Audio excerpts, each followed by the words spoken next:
এক, মশা মিছিল যা মাসব্যাপী উদযাপন করা হবে। দুই, সংস্কার বিচার ও জুলাইয়ের সনদের দাবিতে গণস্বাক্ষর।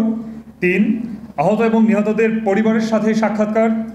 পাঁচ, জুলাইয়ের বীর ফ্যাকাল্টিদের সম্মাননা প্রদর্শন। ছয়, ধর্মীয় উপাসনালয়ে শহীদ স্মরণে দোয়া ও প্রার্থনা। সাত, জুলাই উপলক্ষে মেডিকেল ক্যাম্পেইন।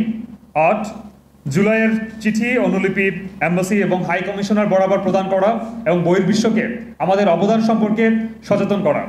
আট, জুলাইয়ের স্মৃতিচারণ। নয়, বিচারের দাবিতে প্রতীকী কফিন মিছিল। 10, বিচারের দাবিতে প্রতীকী কফিন মিছিল সহ জুলাইয়ের নারী যোদ্ধাদের অবদান শীর্ষক আলোচনা কর্মসূচি।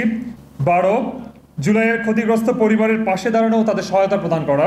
13, রক্তাক্ত জুলাইয়ের যে ডকুমেন্টারি রয়েছে সেটি সংরক্ষণ এবং প্রদর্শন করা।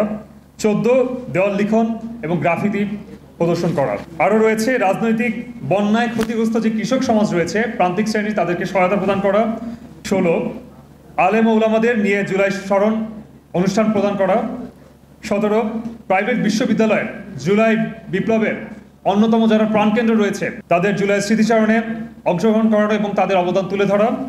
এবং সর্বশেষ জুলাইয়ের বিজয় র্যালি, যেটি এখন পর্যন্ত সুস্পষ্টভাবে সম্পন্ন হয়নি, আমরা ব্যর্থ হয়েছি এক্ষেত্রে। সেটির জন্য আমরা অবশ্যই অনতিবিলম্বে এই বিষয়ে আমরা এই মাসব্যাপী জুলাই কর্মসূচি গ্রহণ করব।